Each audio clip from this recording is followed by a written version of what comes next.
Okay, folks, let's start, huh?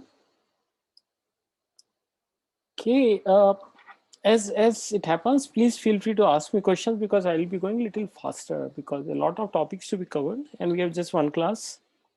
And my idea of teaching this topic is that it's rarely covered in any course, right? And mobile phones or mobile technology has become the key technology today, so we should know something about it. Okay, all right. We will cover some of these topics. Let's see how much we can cover. Okay, the question that we need to ask, why should we learn about mobile technology? What is the motivation for that? The motivation for that is as follows.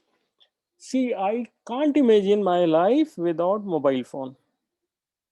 So it has become personal phone, right? The phone has a journey from a phone that's shared among number of users.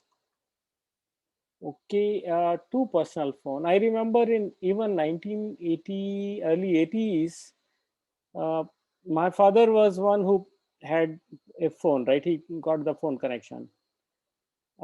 And the whole mohalla or all the colony in which we lived had just two phones, right? So everyone used to come to our home to make a phone call, or sometimes important message used to come from the relatives about on our phone, and then one of us used to go and inform the guy. So that was era.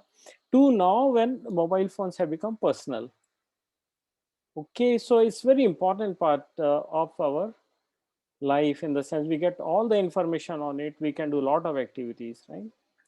And second thing is that we can see any technology, when it becomes popular, then it goes, becomes popular to the extent that this popularity remains within a country usually, right? But mobile technology has become popular all over the world. Okay, this is one technology that touches almost everyone on this planet earth, right? 81% people are accessible over mobile today. Okay, and one of the reasons why it became popular, that there has been significant drop in the cost of mobile phones. Okay, I remember when I joined Nokia, the objective was to bring a phone which is less than 5,000 rupees in India. Okay, that was a goal given to us.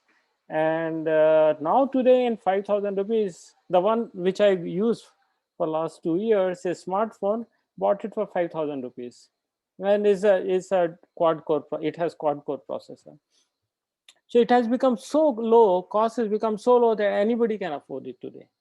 Okay, and then we have seen that mobile technology combined with internet is a killer technology. I mean, because of this combination, lot of things can be done. Okay. All right. So it's, I mean, if you bring a person who's dead in 1970s, bring it now and give mobile phone, it will be a magic to him or her. Okay, because this was unthinkable that everyone on earth, whether a person is a farmer or worker or construction worker or university professor, all have access to the same technology, which is, and they can make a phone call, right? So now through this, we can call anybody anywhere in the world. Okay, and I can do transaction from anywhere in the world. Okay, I go to US carrying my phone. As soon as, whenever I when I come out of plane and in a uh, airport, I can receive calls, I can make calls. How does the network know where I am? So is it not like a magic? Yes, but it is very complicated. So we'll look at some of that, right? All right. Okay, where we'll touch only upon few aspects of mobile technology. Okay, we'll not get into details because it's impossible to cover a lot of topics of mobile in one lecture. Actually, it requires one full course, because GSM specification itself is a 300 pages long. I mean, I tried to read it once about 15 years back, but I had to stop in between. It is so complex. Okay. So first thing is that calling it mobile phone itself is a misnomer. So what we have in hand is actually a very powerful computer, and most of the time is more powerful than the desktop computer, although we don't know about it, right? So it's essentially a computer that allows phone calls, it shoots video, make transactions, make video calls, play music, and you have thousands of applications on that. Okay, and there are more than 1 million applications today. So any of those applications you can run over this powerful computer that we have in our hands. And its number of lines of code on mobile is more than number of lines of code in general on a general purpose computer or your laptop. Okay, see, it's very complex device. Okay, and it can do lot of things because it's a quad core or octa core and so on, right? And provides integrated computing and communication platform that has location awareness. So where I am is known to service provider, right? So my phone also has awareness where I am. Okay, and because of that, lot of applications can be enabled. For example, you have you know simple application like when you're driving and you want navigation. Okay, so through Google Map or one similar applications, you can come to know where you are, and you can, and because of that, lot of other applications like suppose you want to go from Goa to Mumbai. I mean, starting from IIT Goa to Mumbai, a particular place will show you the path, and this was unthinkable many years back. Unthinkable. Okay, all right. So let's go ahead and look at the beauty here, right? This is ARM chip of a smartphone, okay, which is a Cortex A9. And look at now you can understand what it is. It is a quad core, right? 1, 2, 3, 4 processors, and then iCache and Dcache. We studied this concept of iCache, and this is level 1 cache, right? L1 cache. And then it has advanced one state interface unit. And what is not shown here is actually because this hardware architecture, then there are a lot of IO related chipsets are also there supported by this. L2 cache of course is here. Okay, now look at this chart. Okay, that shows how mobile phones have become popular. Okay, from 1915 to this shows up to 2006. It means that now there's also projection, and this chart was taken sometimes year 220, so you can see some line here. You can see there has been significant amount of growth in mobile broadband subscription in between 1915 and 2020, when technology became available to everybody and became very powerful. And now it's kind of flattening out now. So we can see this is mobile subscription, number of subscription in the world. For example, I have uh, you know 3 subscription in my name. Okay, it's different for number of users. So now number of mobile users is shown as in a blue line. Like number of users have also grown. So in the beginning of 2021, this year, there are 7.9 million mobile subscriptions. Note there is a word subscriptions. Okay, out of which 6.1 million are smartphone subscriptions. So the rest of them, the 1.8 million are non-smartphone, which is feature phone subscriptions. All right. What does this number tell you? I mean, world population is 7.8 million, and the number of subscriptions are 7.9 million. So the significant part of the population, which is almost like 80% plus, is covered. 81% is covered by mobile phones. Okay, and the something that is in red is, now in mobile there are 2 applications which dominate. One is related to data, second is voice communication, right? Circuit switched voice. Okay, like you dial a number and then talk. Okay, so a circuit is created, although traffic may go over data channel, but you can't even see in this diagram growth of circuit switched voice, right? So there is small, you can see it here somewhere. There's hardly any use. I mean, if you look at the growth of data is going very, very fast, right? uh, okay, wherein and which is now of course flattening out, but sorry, data growth will continue to happen, but overall growth of number of users, etc., is almost flattening out, because almost is 85%. But circuit switch voice has not grown, so it means that data, there's a lot of use of data nowadays. Okay, we'll see that. Any question up to that point, this point?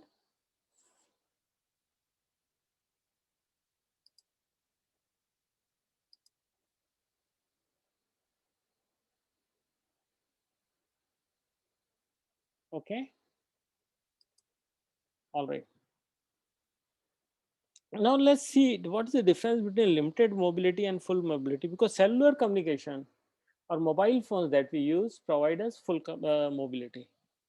So what we see here is a limited mobility. Okay, so like your Wi-Fi network, if you have Wi-Fi network at home, you can move within a home, or maybe few yards away from, maybe few 10 meters or 20 meters away from home. Your Wi-Fi signal is available. Okay, so this provides limited mobility. Similarly, WiMAX, this technology is not in use, but it was Wi-Fi. It was similar to Wi-Fi, but kind of bigger area. Like IIT Goa, there can be one WiMAX network, and that will cover almost everyone. So it provides limited amount of mobility, but distance covered was large.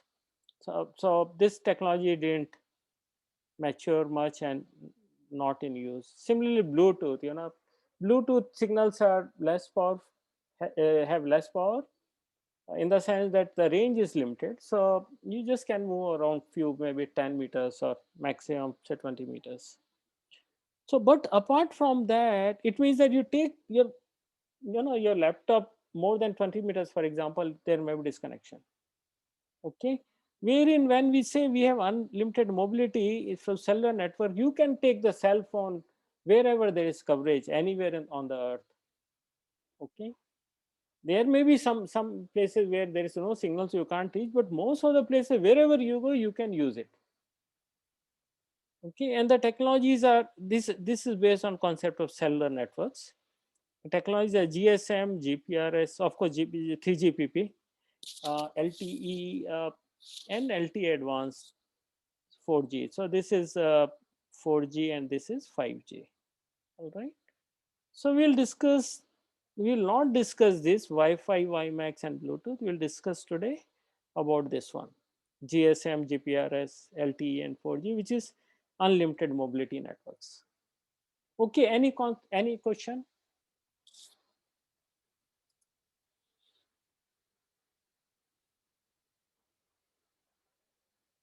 No? All right. So let's see what is a cellular network. Anyone has idea what is a cellular network like?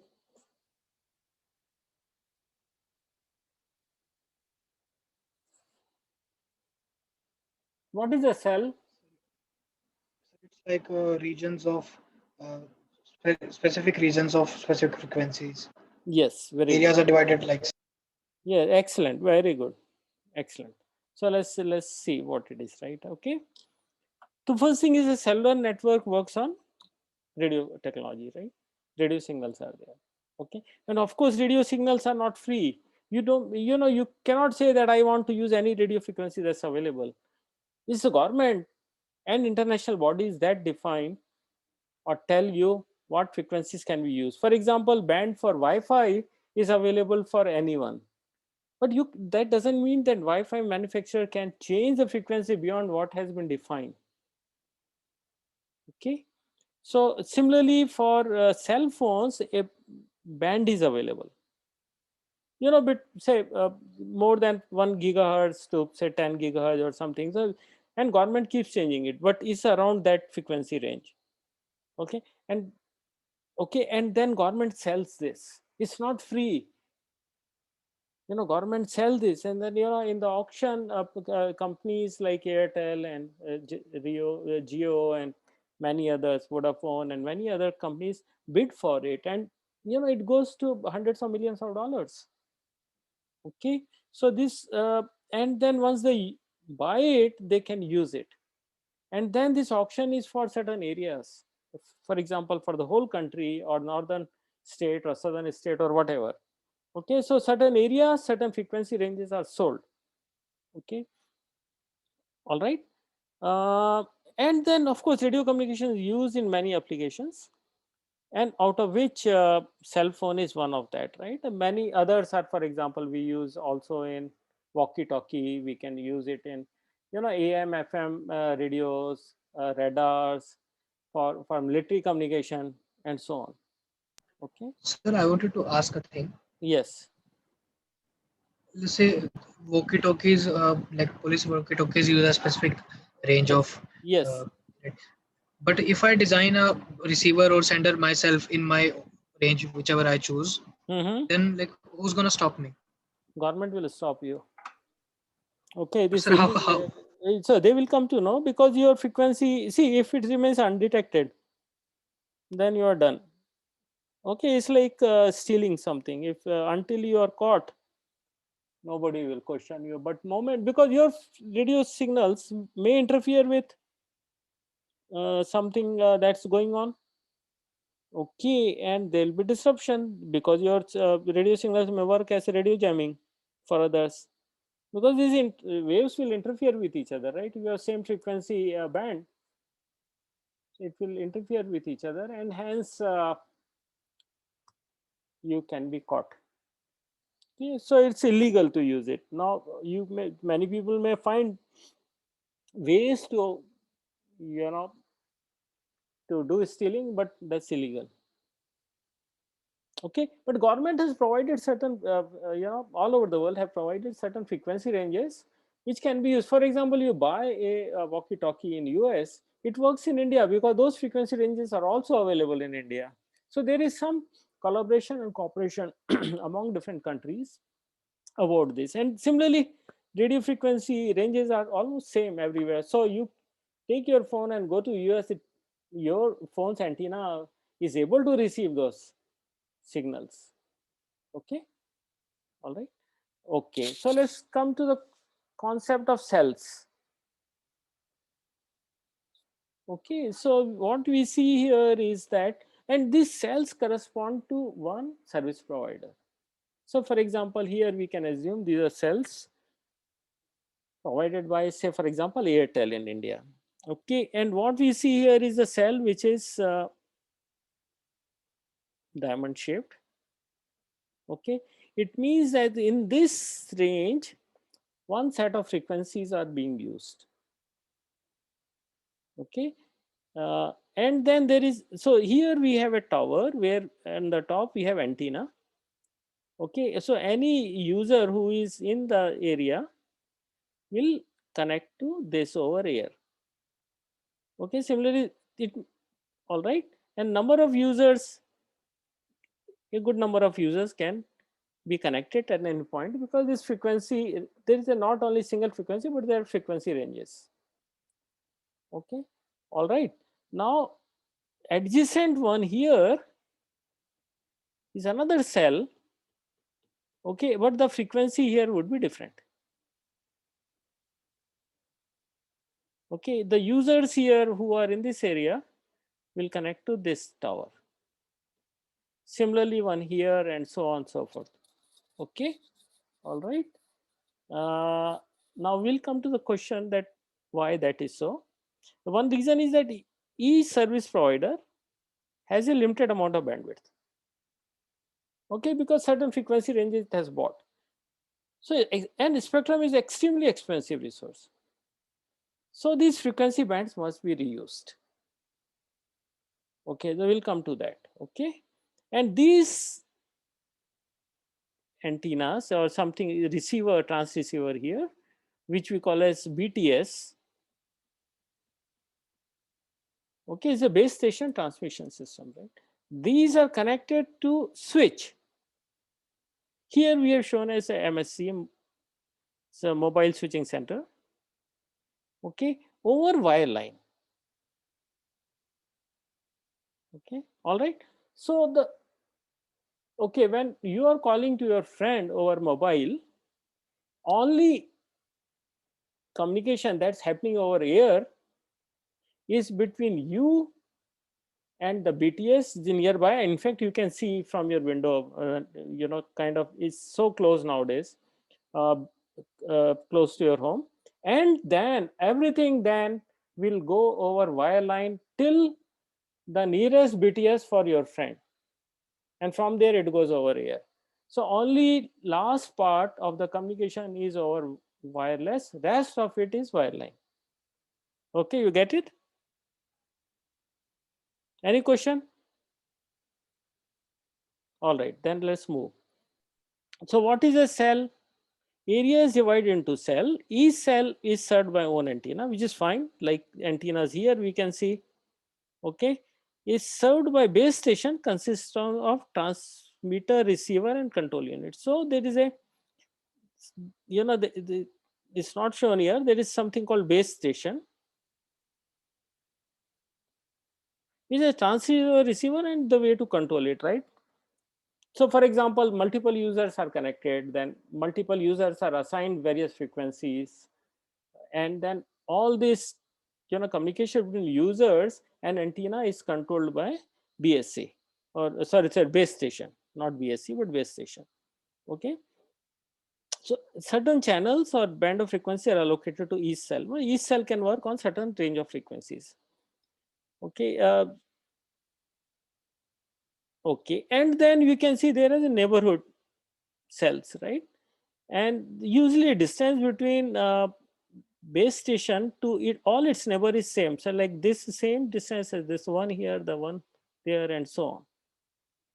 Okay, and now the one of the very important thing is that the power, signal power, has to be very limited, such that signal goes almost up to the boundary.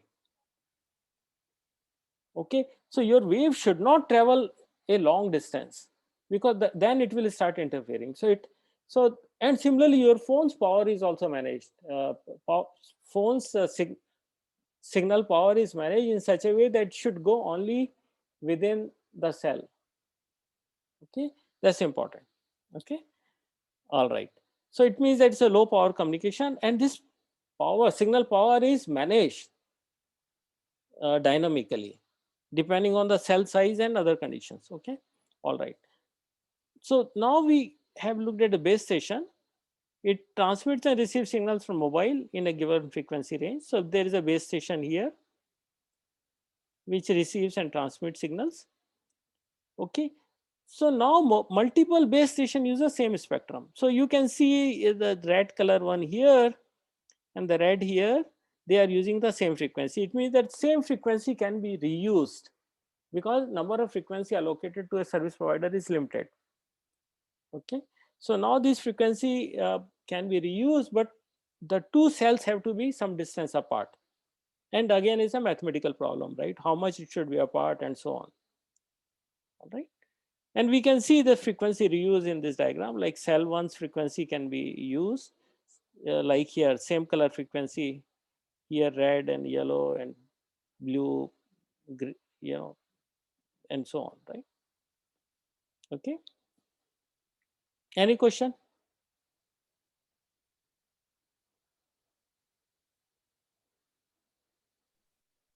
Excuse me, sir. Mm-hmm. Sir, as every service provider has its own frequency in that region, Mm-hmm. is it possible that two service providers have the same frequency of their cells or towers in the same region? No, So, not possible. otherwise there will be interference, right? Yeah. So Okay, is it? It's so different service providers in different region can be given same set. Like in Goa, certain frequencies are there which are given to Airtel, and Jio may use similar frequency in some other region, but same space it's not. Otherwise, they will be given different set of frequencies in the spectrum. Okay. Now, question I may ask you here: what defines the cell size?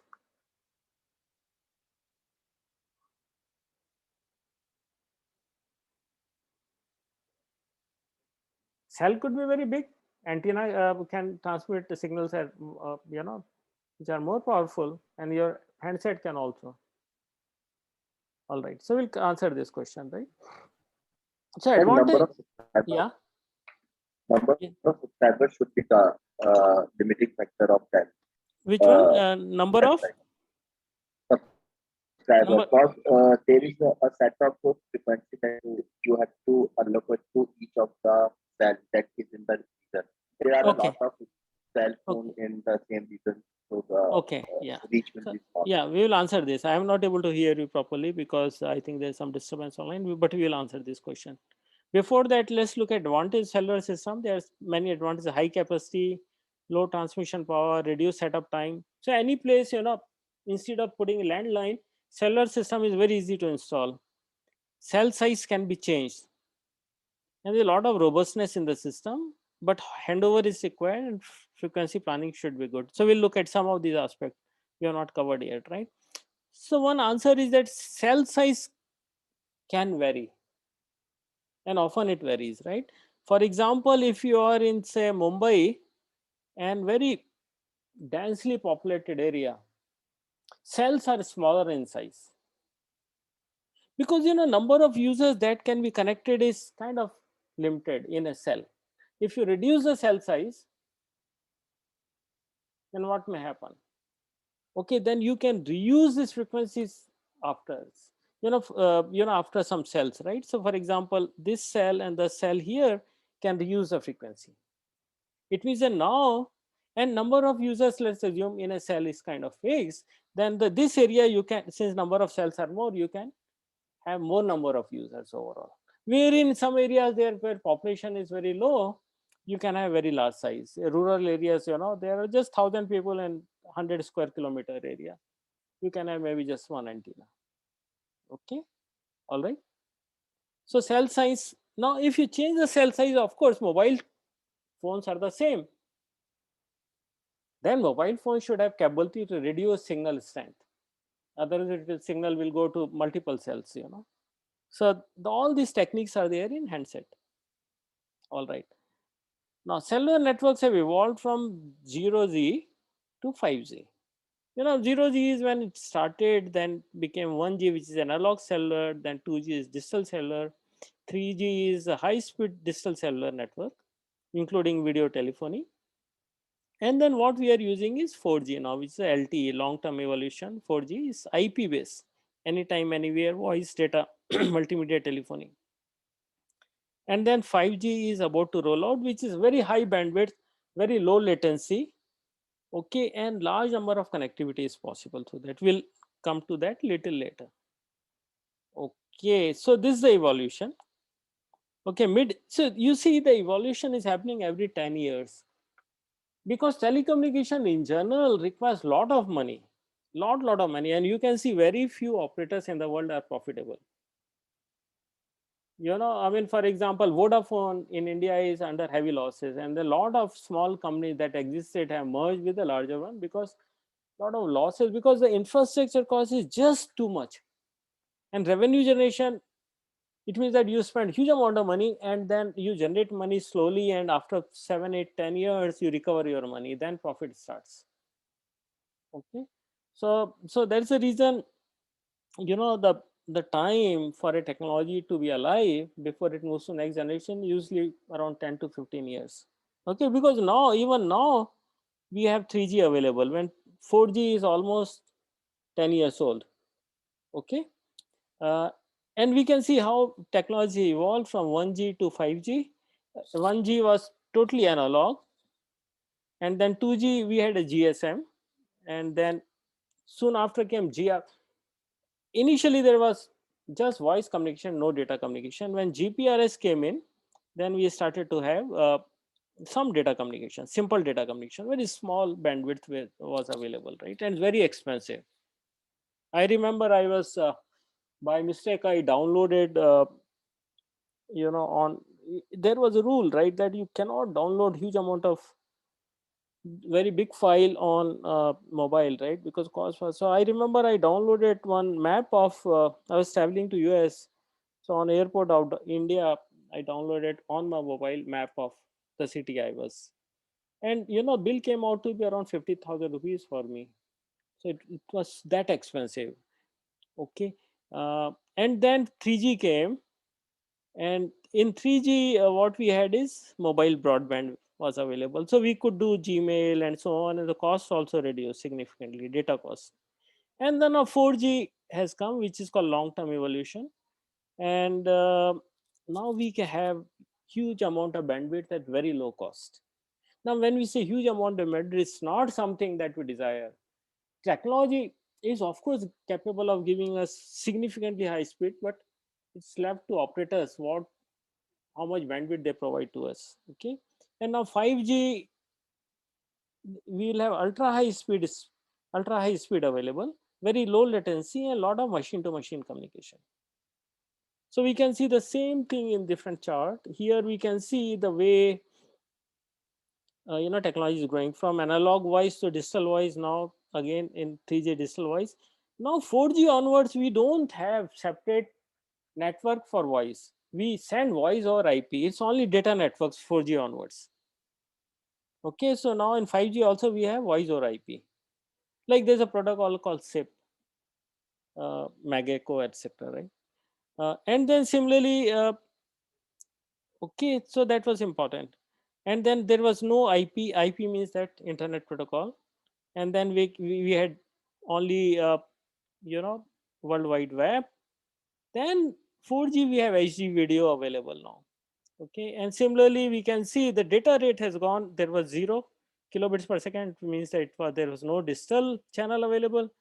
Then 14 kilobits per second kind of speed was available. 3G it become 2 Mbps per second to each user when you connect, for example, from mobile phone. Now 4G is capable of giving 300 megabits per second on mobile. Okay, and with 5G the capability will be 1 gigabit per second. Okay, so while we pay peanuts to service provider, they also give us peanuts back in bandwidth, but technology has capability of supporting this kind of speed. Okay, initially we had only one network for voice, then the network remained only for voice. Okay, and then there was some voice channels were used for data communication. Then in 3G we had one network for voice, another network for IP. There's two separate networks joined together. And now in 4G onwards, 4G and 5G onwards, we can see there is one network only, which is for Internet Protocol, and voice goes as an application over that. All right. Okay. So this is the architecture of cellular networks. We have cells. We have base station. And then they are connected to MSC, Mobile Switching Center. Okay. There is also one possibility. There is something called base station controller, which we have not discussed here, but next diagram we'll see. And then finally, everything here onwards, everything is landline. Okay, there will be separate network for, generally there is separate network for, because now here is all IP or data. Even earlier, just 5 years back in 3G, everything went over IP, and then there was separate network for kind of connecting. Say Airtel, for example, MSC will connect to Airtel MSC over IP network, right? Otherwise, we can connect it through, these MSCs are also connected to regular PSTN network. Connection, because now anybody from PSTN phone can call anybody on mobile phone. So this is usually the architecture. Any question?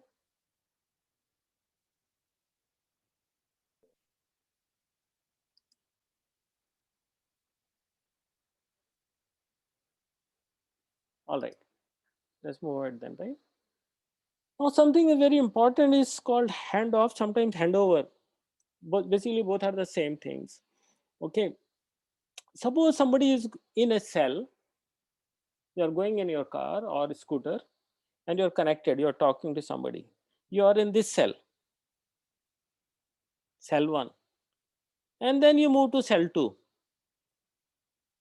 Okay, now signal becomes weaker, as you move out of this cell. What will happen?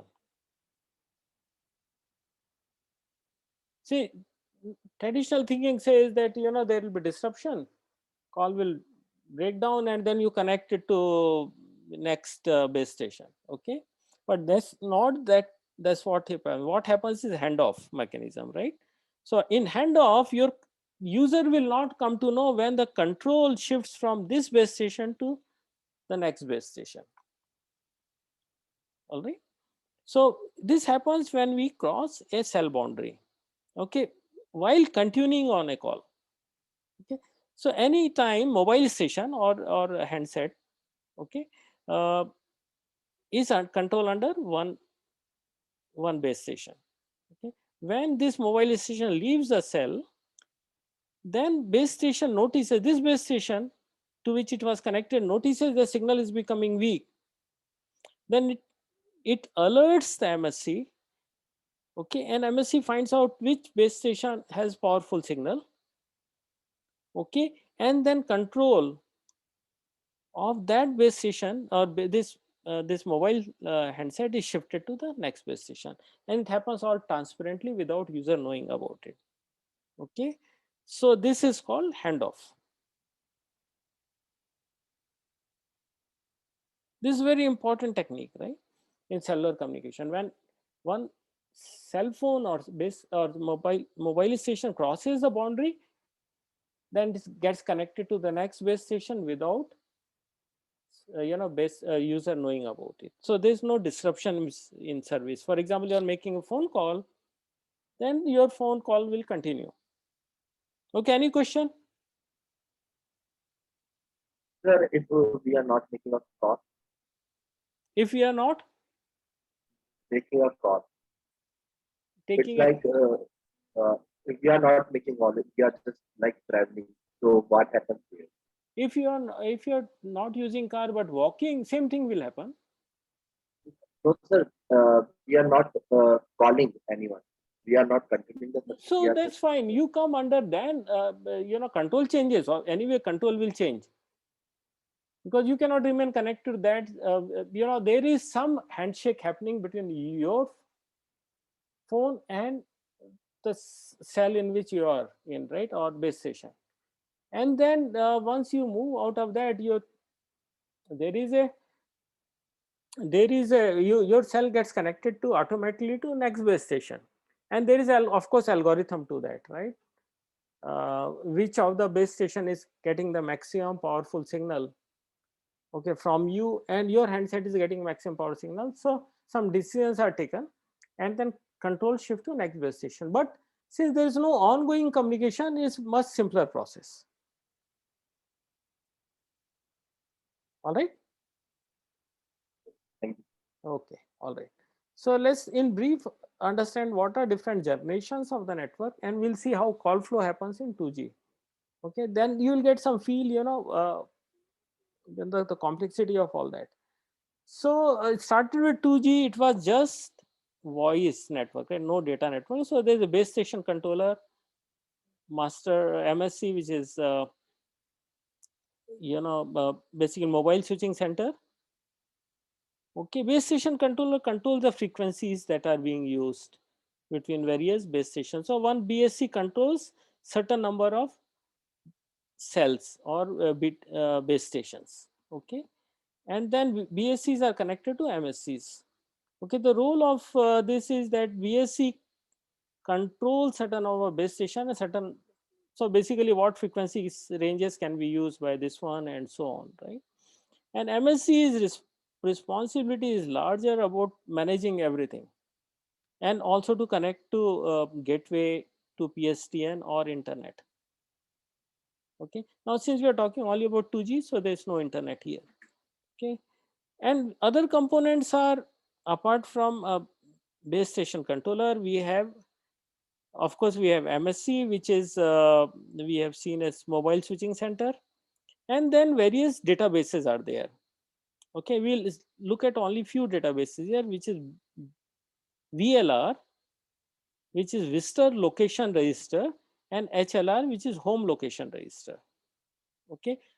For example, when I'm in Bangalore, okay, in particular area, for example, in Whitefield area, so my HLR is basically somewhere close to my home, where MSC is, right? Where, so in MSC, close to MSC is my HLR, home location. It will contain all the data about me.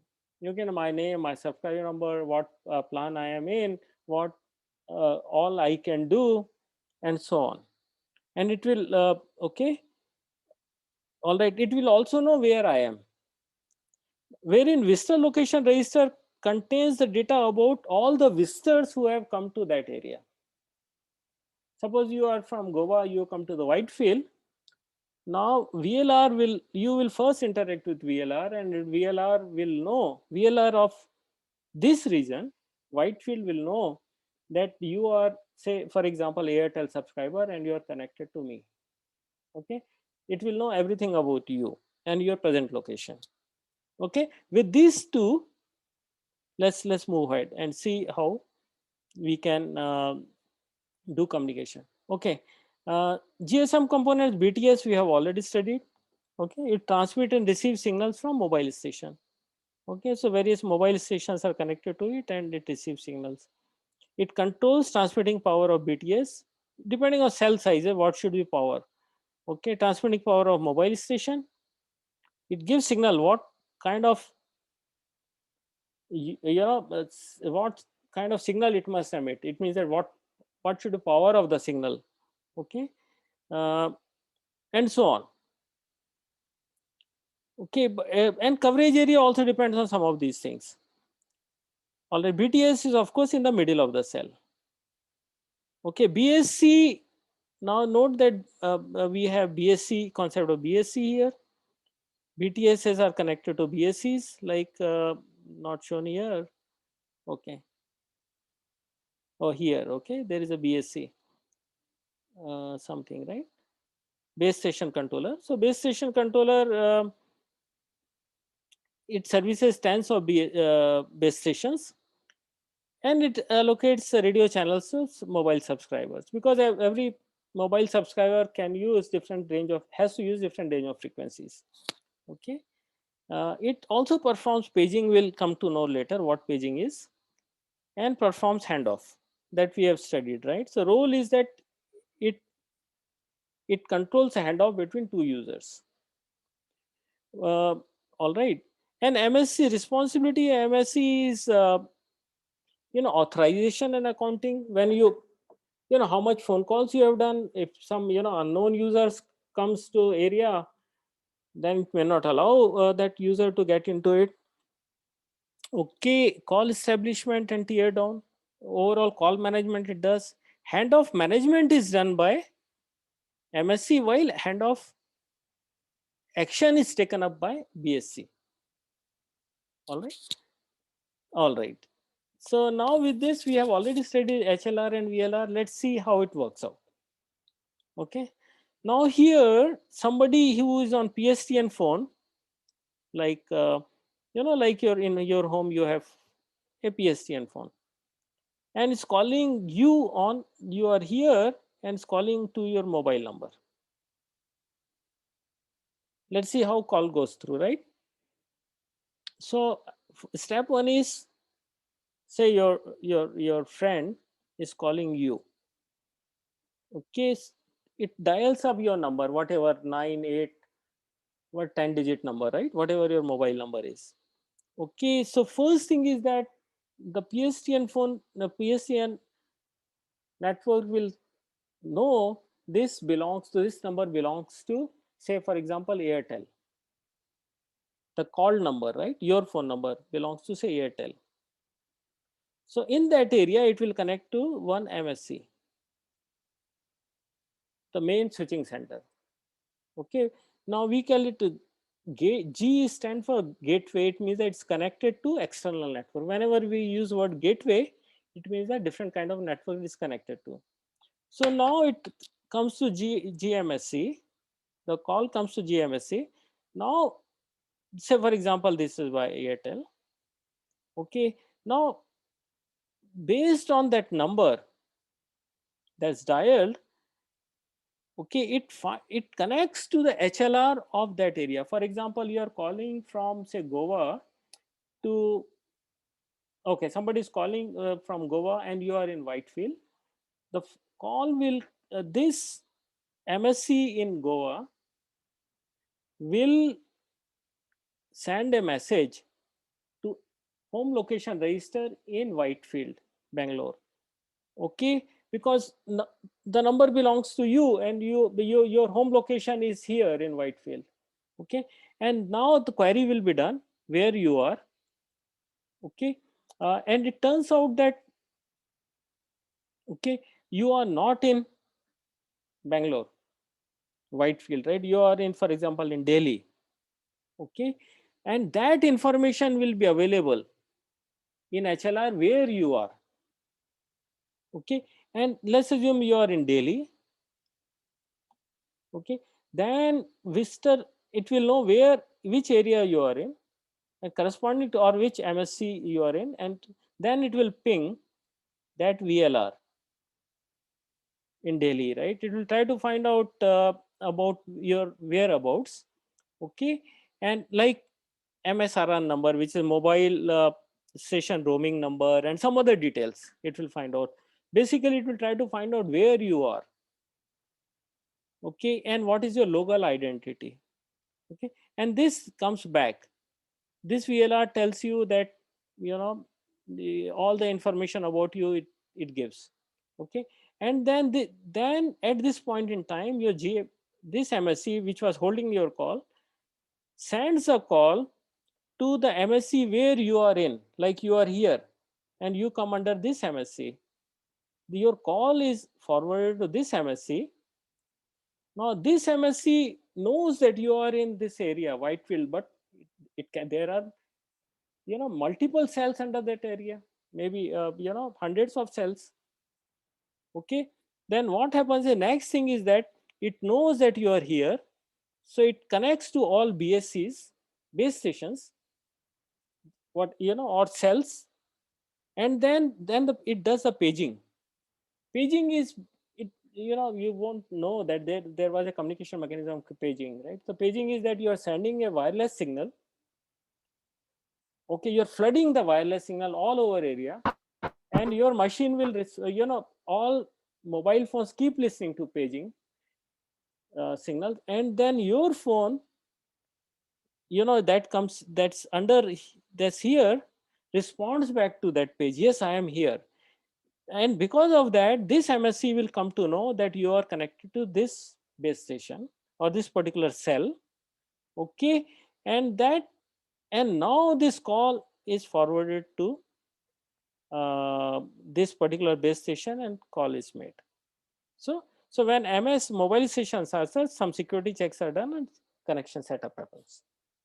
Okay, what we have discussed is one scenario.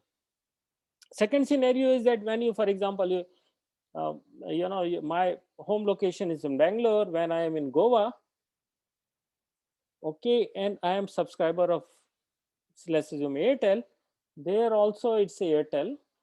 When I am in IT Goa and then try to connect, so the one base station corresponding to them will know that I am here. After few exchanges, it will try to find out where, what, based on my number, try to find out where I am in, it will find out where my HLR is. And then there is some, after some exchanges, my HLR in Bangalore will come to know that I am in Goa under this MSC. So the VLR there in Goa will update information about me. And when somebody calls me from outside, then like the one we have discussed, the call will be routed to Goa in particular, to that particular place. Okay, any question?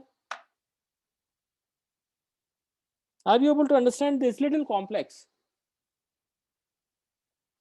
An objective of this you know, presentation is to tell you that yes, it is complex.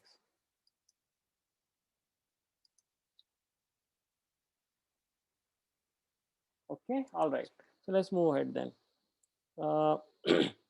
So 2G had a lot of limitations, and then came 3G, and then something in between came GPRS. It means data communication started to happen. Okay, we'll not discuss this. And then what we see is that data communication network was created, and we had two separate networks. We had one voice network and one data network. Okay, and we have something called service GPRS support node or gateway GPRS support node. These two entities were introduced. So if there's a voice call, it will go over here. If it's a data communication, then it will go like this. Okay, and when 4G came, okay, then we can, okay, all right, okay, just a minute. Okay, so what happened is on top we have shown is 3G, and on bottom we have 4G. Okay, so I'm sorry, just a minute. So in case of 3G, okay, sorry, all right, this is 3G network. This part is corresponding to voice, this part corresponds to data, lower one.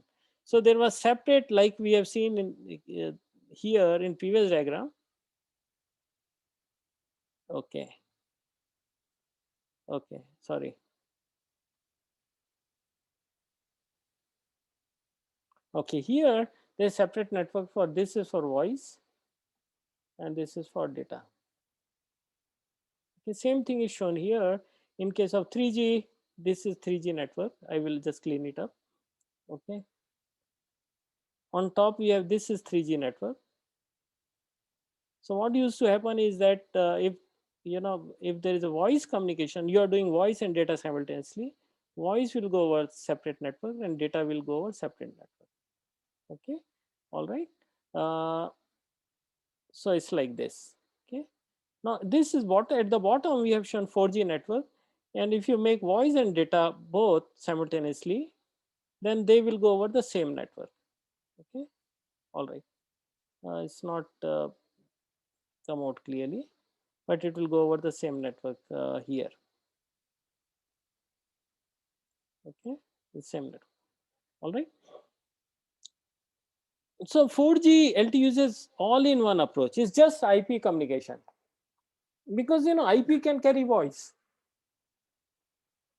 Okay, end to end we have IP connection, and then voice goes as an application. Okay, and this simplifies a lot of things.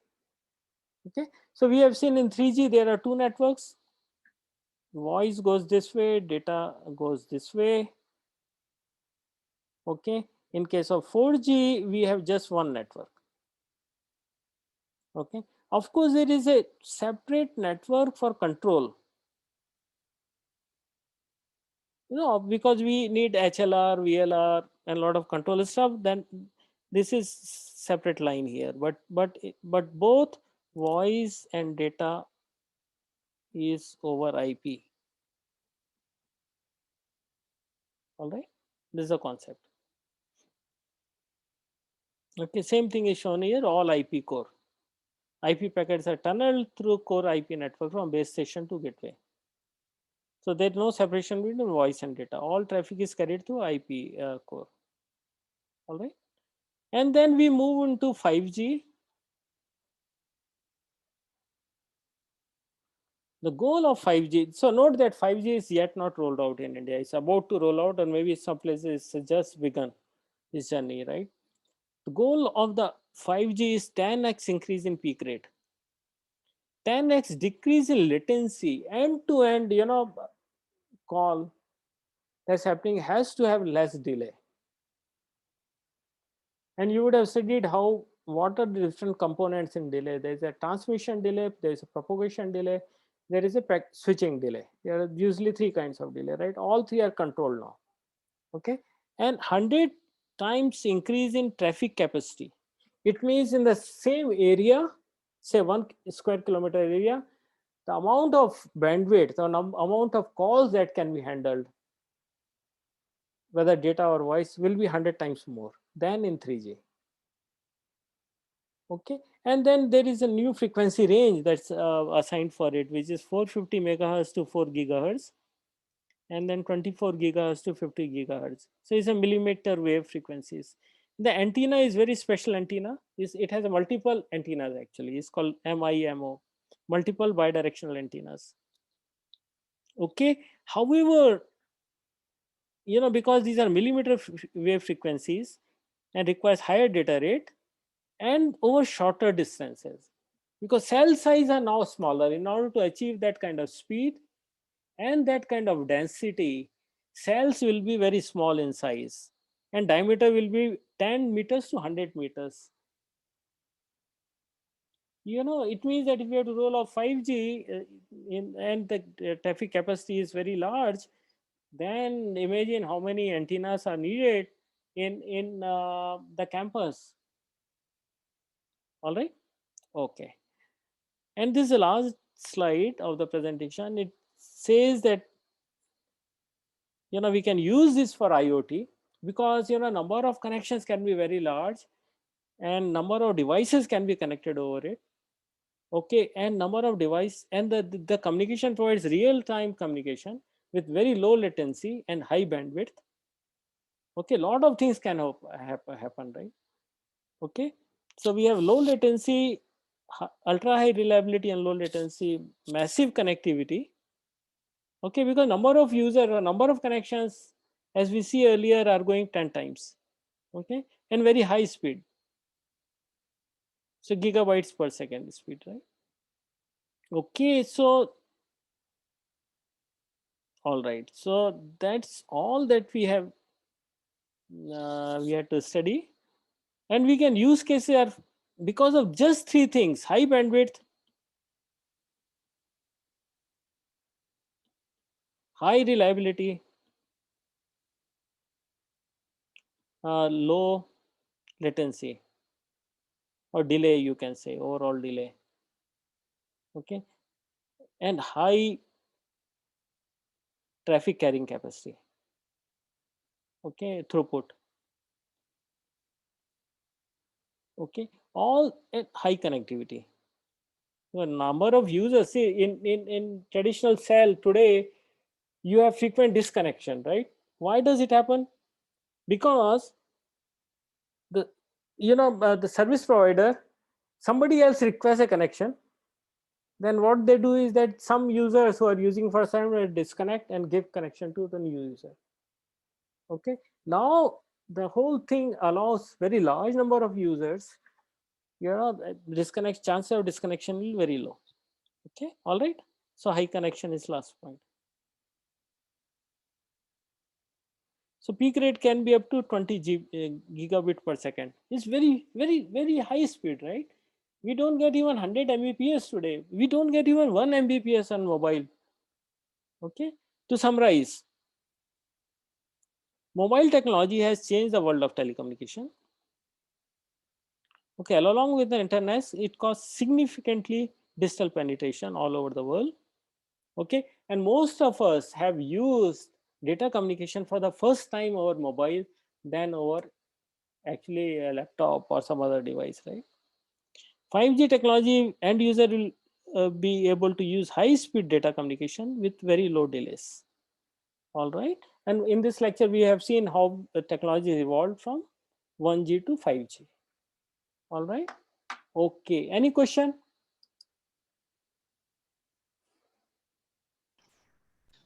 Sir, I have a doubt Uh-huh. about the cell towers we use right now. The cell towers that are being used that Mhm. are only used for mobiles, like IoT devices are not using them No. in Say, this scenario. so basically they provide radio frequencies, and who is going to provide that? See, IoT is what it works on. See, largely, if you see that IoT technologies is nothing but Internet of Things, right? How Internet is provided to you or any user or end device is through cellular communication, right? So basically, it can be used also for IoT. As long as you have internet connectivity, it can be used for any purpose. Device can be IoT device that is connected over cellular to base station from where any, it doesn't matter actually. I mean, where connection is to. It can connect to other IoT device somewhere else over the IP connection given to you using this cellular communication mechanism. Okay, all right. Any other question? Can I ask a question, sir? Yes, of course. So I'm curious why these the cells are idealized as hexagonal. I can understand it leads to close packing, but typically if you have a omnidirectional antenna, you'll have a circular kind of a coverage. So you will have Yes. overlapping circles, right? Yeah, so that's the ideal one. Yes, that's a theoretical, right? But in actual practice, cells are very different depending on weather conditions, depending on lot of parameters, right? It's normally never the hexagonal. I mean, there's one diagram here, right? In fact, sometimes it's very difficult to know what is going shape is going to be. Somewhere here, I think I've shown. Wow, I can't find it. Yeah, here.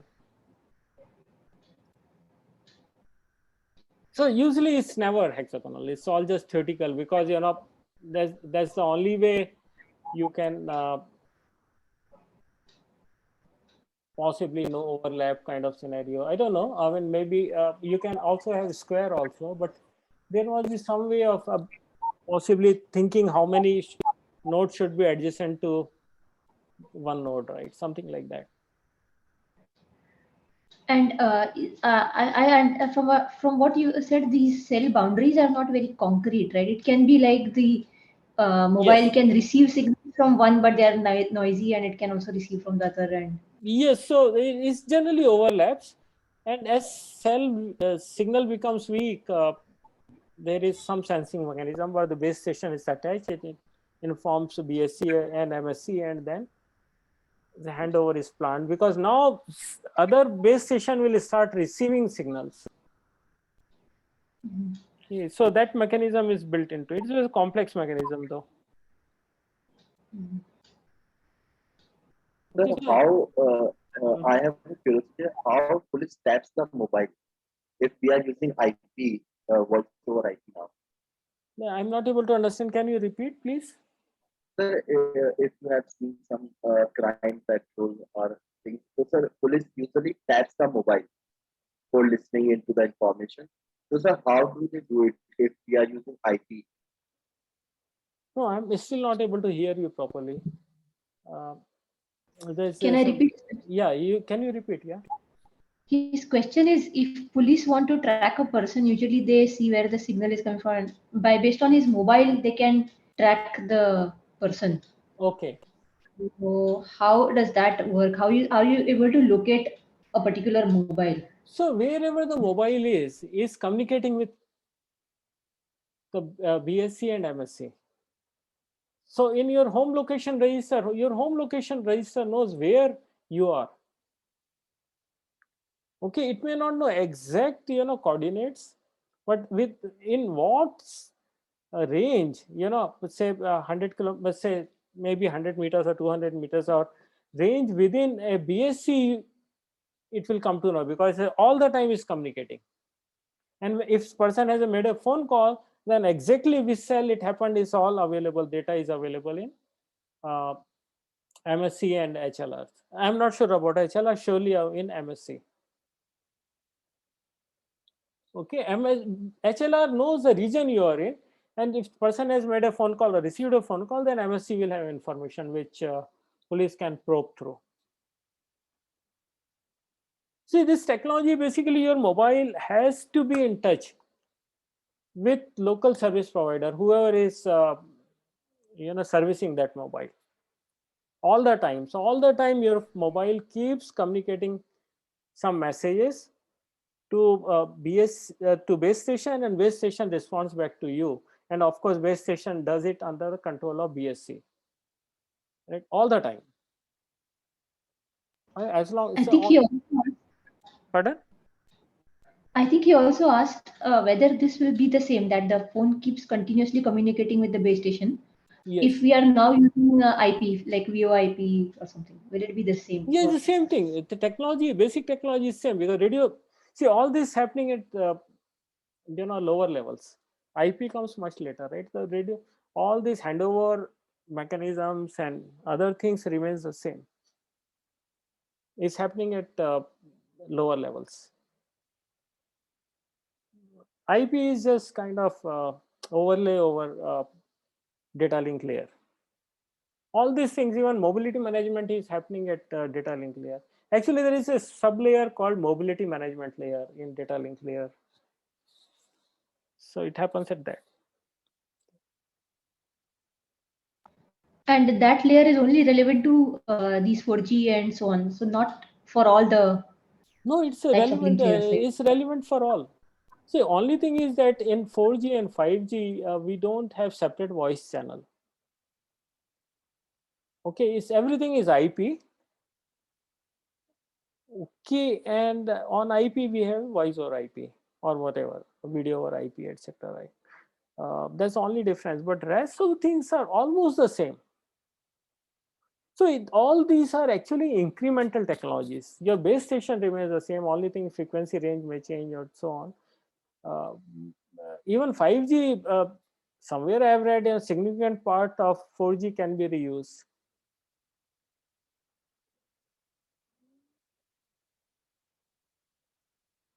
Okay. I have a question on 5G. Like you mentioned that its deployment will require a massive density of base stations. So Yes. is that the reason that is holding back 5G deployment in many places? Yes. So see, basically, one requirement of 5G is that it should be able to cater to large number of users and at very high frequency, high bandwidth. And that's possible only when same set of frequency can be reused. And since number of users in that area, it totally depends on, it's kind of limited. So now overall number of users in certain overall area can be increased by reuse of frequencies. Okay, so of course there will be different kind of, surely, I mean, technology will definitely be different because frequency ranges are different and so on. And cell size surely be smaller if required.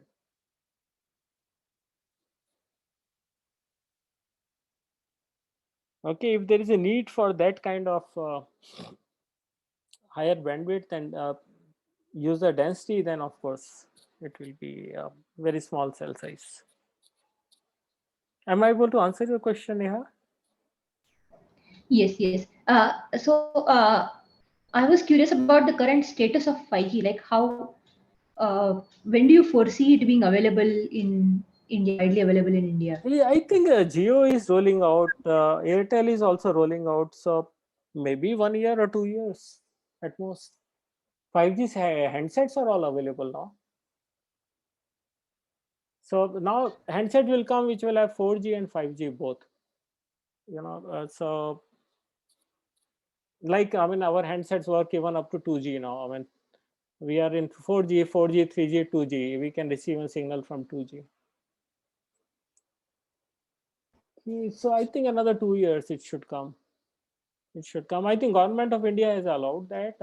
Initially there was a lot of apprehension about health issues because of frequency ranges and so on. I don't know what are exactly health issues, but there have been a lot of opposition of rolling out 5G. So I think it's all over now. But interestingly, bandwidth that's available to us is not increasing because of the way the service providers actually provision bandwidth to us, right? Because they share large number of users, and then most of them do share same backend bandwidth. So backend becomes bottleneck here, right? So something that, from say BTS to BSC bandwidth or BSC to MSC bandwidth and so on, that this is where the most bottleneck is. So while technology can provide us, hundreds of Mbps kind of capability, even now, what we have is, some 50 kbps or 100 kbps available. Okay, folks. Thank you very much. If you have any question, please get back to me. So excuse me, sir. Yeah. I have a query about, apart from this, about the pattern of NSYM, About about what? CS21. CS211's NSYM pattern. Okay, let me just close my recording. Okay, Sure. just a minute. Mr. Ravi. Yeah, these have been very interesting lectures on the link layer, and Thank you very much. there's more so because of the industry.